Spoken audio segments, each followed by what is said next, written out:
What's going on, YouTube? It's Black Shaw back at it again, motherfuckers. It's Wednesday. You understand what I'm saying?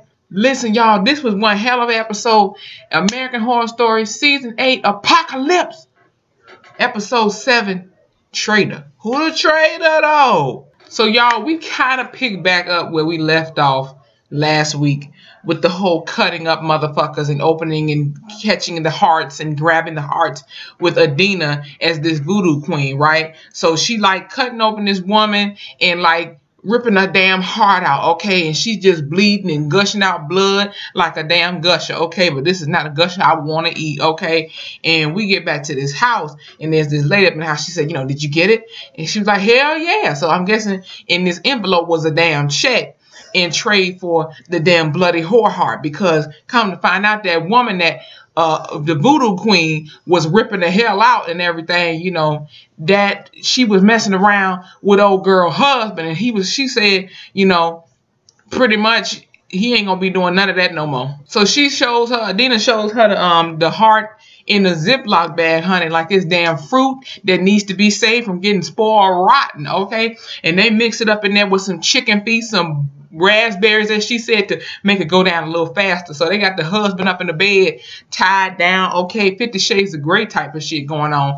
And they putting that little thing up in there that you jug down alcohol and shit with, and before you know it, she put that shit up in there, and he just chugging that shit down. Now, what I thought they was doing, okay, what I thought they were doing, I thought they was killing the motherfucker, but no, they shoved all that shit down his throat. It was all around his mouth and shit. And basically, she told the wife, she said, listen, your husband's shaboinka ain't finna be getting excited for nobody but your stuff, okay? And he ain't gonna remember nothing that happened, okay? Men in Black type of shit.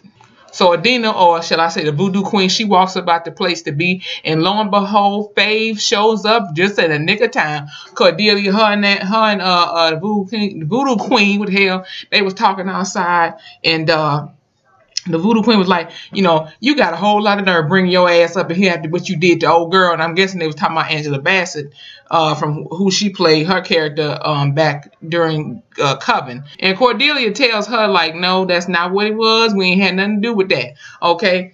But anyway, Cordelia, she wants to meet with Papa Legba.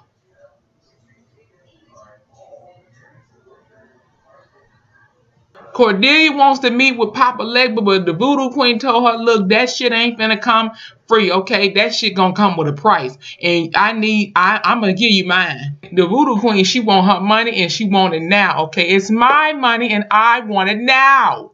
So we're gonna see what Cordelia gonna do. Is she gonna give up that check? I'm pretty sure she is. After we come back from commercial, we get this old retro type of intro going on, because it's some kind of crazy Christmas horror movie called A Christmas to Dismember.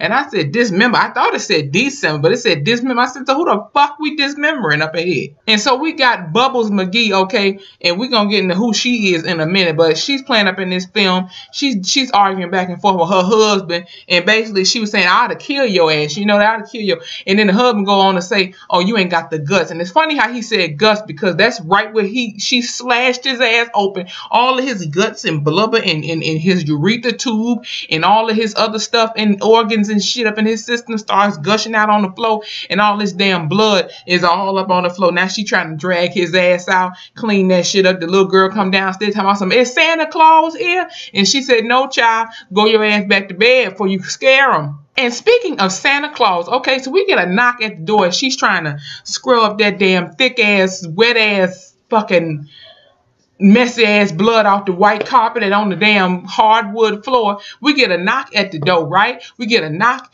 at the door, and lo and behold, it's this guy dressed up as Santa. And I should have known something wasn't right with this fool here, because he over here frowning and looking at this woman, and she was like, look, I ain't giving away to no charity. Get your ass away from my house. And lo and behold, we get a little emergency alert in an announcement on the radio thing about how they had it back in those days. And they were basically saying it's somebody dressed up as Santa Claus, but he ain't trying to give out no presents. He trying to slice and dice motherfuckers. You know what I'm saying? Anyway, as I was saying, this dumbass camera, I'm sorry about that once again. But anyway, what was I saying?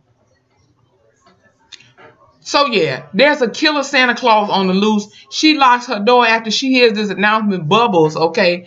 She was gonna call the police, but all of a sudden we hear down the chimney, this motherfucker talking about some ho, ho, ho. He's saying that shit all creepy and shit. I said, hell to the no, it's time to bid out. So grandma rush up the stairs, okay? She tell the little girl to go call the neighbors. Go call the neighbors. And as this, and she locks the door before she do all that, and she just backs up into a corner by the bed, and he eventually breaks in. And just when he's finna ho, ho, ho and stab her, talking about some ho, ho, ho, I said, oh, hell no.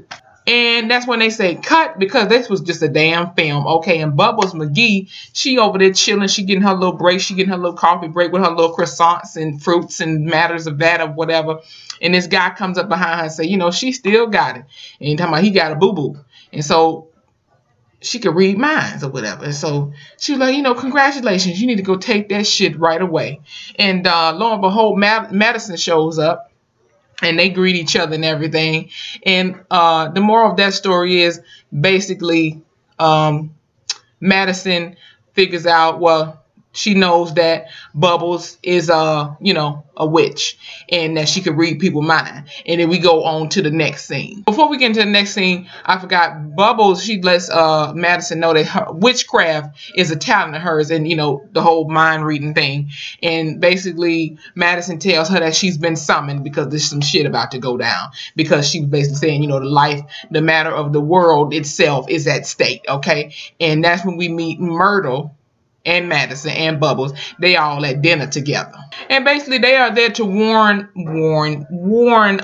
Bubbles about what's going on with this Michael person and the Warlocks, and basically who the hell Michael is, and the fact that, you know, Bubbles know that he is the Antichrist, okay, and that he wants to destroy us all. Okay, Billy, take it away. Destroy us all! Destroy us all! Destroy us all! Destroy us all! Destroy us all! Destroy us all! Destroy us all! With all of that, they want her to figure out and find what the hell is going on. Because mind you, the butler come over there and he was like, you know, I wonder what kind of drawers she got on, talking about Bubbles. And she told him, you know, I yesterday was still. He was like, excuse me? And she was looking at his head like, yeah, motherfucker, I can read your mind, you dirty pervert, bastard son of a gun. And then we back up at the crib with Fave, okay, Cordelia and the Voodoo Queen, and they're about to summon up, ready to call on Papa Legba. And mind you, I kind of got a little creeped out by this. So, you know, Adina, or shall I say the Voodoo Queen, she got to call on what's his name, Papa Legba. She got the candles lit up and everything. She got the little old school coffee mug, putting it on her forehead, calling on Papa Legba, and his shadow started appearing on the wall like it did in the damn Nun. Okay, y'all remember when Bella was walking her ass to the shadow, to that painting on the wall before she charged that old girl? That shit was crazy. But anyway, Papa Legba is back in the damn flesh, looking scary as he did in Coven. Okay, looking scary as he damn did, looking like what's his name from the damn gang, Sons of Somebody from Saints Row 2. Shout out to y'all gamers out there. So now that Papa Legba is here, we get down to the fact that Cordelia needs, well, you know, she wants Papa Legba to help her sister out, okay? And basically, you know, we all know Papa Legba is, you know, basically he the king of the underworld. You know, he, you know, down there in hell and everything. Anyway, Papa Legba was basically warning them like, look, what makes you think I could do this? You know what I'm saying? This could come with a price. I could risk my own life with this. I could risk my own thing going on with this. So it comes at a price. We gonna have a deal going on. And before you know it, a Nan shows up, and she was like, you know, you bitch. She called Cordelia that and everything. She was like, you know, I'm enjoying hell. You know, all I do is start trouble. They get to laughing and kikiing, her and Papa Legba. And basically, Papa Legba lets Cordelia know what the deal is going to be. I can help you if you trade me in some souls. And basically, we find out whose souls he wants. He want the witch's souls, y'all. And Cordelia was like, hell no. She was like, I'll just give you my soul. And Papa Legba was like, huh, that ain't enough. You ain't gonna be enough. I want them all. I want them all. And Cordelia reminds him, like, I'm the most powerful one there is. I'm the most powerful witch. And he laughed a little bit, but because he said, look, I gave you my deal. are you going to accept? And Cordelia was like, I'm sorry, but I can't. And Nan was like, I miss my friends. I miss my friends. And she said, I'm sorry, but hell to the no. I can't do that for you. I can't do that. And Papa Label was like, well, no deal. And he just fades away along with Nan. And basically, Voodoo Queen, she basically told Cordelia that she done fucked the fuck up. And everybody is motherfucking doomed. Not only your girls, okay, the witches and all, but 6.5.43 billion people. I said, well, damn. And we switch over back at the Coven house. I think it was Zoe there, Becky, no, not Becky, that's from her, that's her from Empire, Queenie, okay, and then we have y'all know we had the girls at the table and they was basically talking about Michael and, you know, how will he become the Supreme, and we all know the new Supreme will become the new Supreme when the old one die. Coco, she discovered something new about her power, so not only can she figure out if gluten is in certain foods and shit, but also she can figure out how many damn calories is in this food that we eat, you know what I'm saying? And it was a big ass, thick ass chocolate cupcake. I think she said it had about 490 calories. That's a lot of damn calories. So all the girls, they challenged her to, you know, figure it out with a whole bunch of other foods, with pizza, some other junk and whatnot. And so she just named all these numbers. She said 40, 70, 90, 75, 25, 89, 31, 22, 28, 27, 49, 300. And last but not least, Queenie, she gets this little, I don't know what it was, some kind of sweet treat she was eating, okay? And they was trying to figure out how many calories, and I think Coco, she didn't say the exact right number. She chewed a piece of the thing, and Coco, she choked. And they were like, no, what's going on? Somebody call the popo. She about to die. And so Mallory, she was just looking all distraught and everything. And Mallory, you know, oh Lord, I already feel it again. Mallory, she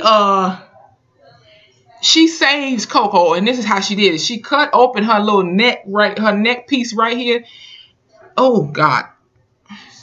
And she digs in there and takes out the shit that she ate that made her choke and die and everything. And eventually her skin seals back up and Coco's alive again. And that's a hell of a damn power. I'm telling you though, that made my damn stomach turn. I almost threw up. So we see Cordelia, she coming down the stairs. She look all weak and distraught. And I was like, why is this happening to Babe? Why did this happen to my baby? And Zoe come help her down the stairs, and you know they go into the room, and Cordelia's like basically saying, "Man, this is happening faster than I thought it would." And Zoe was like reassuring her, like, "Look, you ain't finna die, okay? Somebody else is going. You ain't gonna have to fight Michael alone. We gonna figure this shit out." So we switch over to the Coven, and Myrtle and what's her name, Bubbles, they was sitting up in there chilling. Myrtle is playing her little witchy witch song, you know. They got this plan set up right now. Excuse me. They meet up with Ariel and I think it was Baldwin, that's his name. And basically they set up like an apology meal, okay? They sitting at the table and Myrtle, well not Myrtle, but Bubbles is doing her magic. She reading their minds. Baldwin talking about, I can't stand this bitch. I can't wait till we kill them all. Ariel was saying the same thing. I can't wait to kill every single last stinking witch. And lo and behold, little do they know, she reading both of y'all minds. Y'all fucked the fuck up. And also with her reading their minds and stuff, they know now that you know, John, he was killed by them. This was all a setup. They were killed, you know, he was killed by their own. And so this is good information to give back to Cordelia. And also they now know that the Warlocks is trying to kill the witches. So basically, like Myrtle said, kill or be killed. And we'll be damned if it happened to the witches. So we get back to the Coven crib with the witches and everything. Everybody chilling, having a good time, having their little witches Thanksgiving dinner low key. And they was just, you know, having their little toast. Everybody getting along, everybody talking, laughing, kikiing, whatever. And behold, you know, he was like, you know, I can't believe y'all sitting up here drinking, getting drunk, and getting tipsy and all that type of stuff. And you know damn well the end is near. And there is an antichrist on the damn loose, and he needs to be damn stopped, okay? And Cordelia was like, listen, we know that. We know we have to stop Michael. However, but tonight we celebrate because this could be our last motherfucking time seeing each other. And basically, Cordelia told Behold, like, listen, I'm not naive. I know what it is, okay? And I almost died doing this certain thing that she said she just did. So we flash back to 2 years before the apocalypse. And Cordelia, she got all these candles lit around her. She doing this spell. Okay, and then she's doing this spell. Her hand is getting Freddy Krueger right now. And it was just looking real gross. It was looking like stuff was crawling in her hand as she was saying this spell. And she was burning the hell out of her hand. And all of a sudden the flame flew up and blew her the fuck back on the floor, and here comes Myrtle, okay? Myrtle, that's what she almost died for, bringing Myrtle back. And Myrtle was like, I told you not to bring me back, woman. And Cordelia, she got to crying. I wanted to go in the TV screen and give her a hug because she was saying, listen, something bad is coming, okay, and I need your help because I don't know how to protect my girl. And she got to crying, and I'm telling you, I wanted to come to the TV screen and help and hug her and figure the shit out with her. And all of a sudden, we switch. They going back down. They on their way to the coven, y'all. They doing the sexy witch walk, and I was here for all of them. We had Cordelia with her hat on and all hair just flying and swinging again, and the rest of the squad, okay, the rest of the squad walking with her, and they stop at the gas station where John was murdered. So basically Zoe is tracing the tracks of what happened and where it happened to John, you know what I'm saying? And they find, she, you know, traces all his ashes back, you know, to the center, and they figure out, oh, this was John. And you know, basically what the hell happened. Well, the rest of them, that was just his ashes on the floor. And so now Mallory has to bring him back. And this is where we get to the final test, and it's called Your Seventh Wonder. And so Mallory, she does her little magic. Okay, so Mallory does her little magic, and John appears. And John, he back up at the coven house, and basically he was saying, you know, what happened. And he was also talking about Michael and how he know this some shit is awry, okay, some shit is awry. And so they tell him what, you know, what was the deal, like basically, you know, his own people got him killed. But John lets them know, like, you know, he was killed by a woman, which is Miriam. And so now we got a little task for Coco. So we get Coco and Cordelia. You know, Coco is helping Cordelia walk and, you know, sit down because, you know, Cordelia's a little weak still right now. And basically Cordelia was letting her know, I need you to go and find Michael's alibi, okay? And we know that that's Miriam. So we switch over to Miriam. She up in this grocery store. Here she go getting some chicken rooster heads and all of that junk. And Coco, she in the back and the sidelines looking at Miriam, following her in the store and then on into the dark ass nighttime ass parking lot. And so Coco said, I hope you like it hot, bitch. And Miriam shoots her right here in her breast piece. And I thought she was about to die, but no. Miriam was like, I saw you following me. You thought you was slick. And all of a sudden this guy comes up behind her, put a bag over her head, and her ass gets abducted, bitch. Abducted. Coco ain't dead. She just gets knocked the hell out. She just got a little sleeping dust in her right now. She'll be all right. But we get back with Ariel and Baldwin, and they got this little powder up in this little container thing. And basically Baldwin lets them know, lets Ariel know, this kills only women. And we like foreshadow, and they see a little scene. All the witches is dying, bleeding out blood from their eyes and shit. I said, no. So just when they thought they was slick and they about to go along according to plan, Cordelia and the rest of the squad shows the fuck up, and she was like, hell to the no. This little powder thing y'all got going on, it was already made.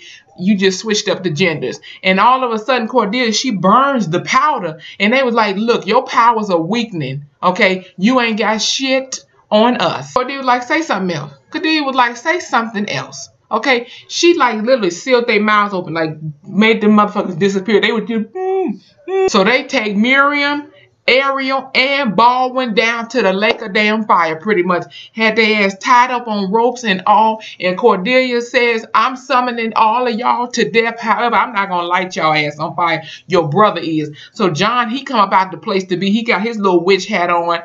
And, you know, they put all of their asses up with the gasoline. They got their white gowns on and all, just like how they did Murder. But let's see how it goes. Death of motherfucking fire, bitch. They get lit the hell up. And before that, though, Miriam, she was like, I'm not afraid. I've seen the end. I've seen the edge of darkness. Take me away. You know, she's just real loony. And all of a sudden, they get lit the hell up. Okay, Miriam, she just smiling and shit getting burnt the fuck up. Crazy. Just crazy. It was just weird. Oh, my God. And that's where the motherfucking shit ends. Y'all, I enjoyed this episode. My eyes were wide the hell open, and honey, I was in tune. Okay, this was a very good episode, and I can't wait for the next one. I think that's gonna be the season finale, because it looks like it just goes up to 8 episodes for this season, but we'll see. But anyway, y'all, I hope y'all enjoyed my review, and I'm sorry once again for the technical difficulties. I'm gonna see what the hell is wrong with this stupid ass camera, okay? And yeah, so thank you once again for watching. I hope you enjoyed my review and my sense of humor along with this show. I love this show. Sarah Paulson, you're everything. You're everything. You're everything. You're everything. Yeah, you guys, I hope you enjoyed my review once again. If you did, give this video a thumbs up. I would appreciate it. Subscribe to the channel. Check out my other videos if you haven't already, okay? And comment below what your thoughts on this episode was, okay? And please, that would be a great thing to do, because I'm trying to do better with this channel, and I'm going to do that. I just need a little bit of help from you guys, okay? I'd highly appreciate it. Okay, I'll see you guys later on. It's Black Shaw, and okay, bye-bye. Good night. American Horror Story, Sarah Paulson, everything. Good night. Oh my God, oh my God, oh my God, oh my God.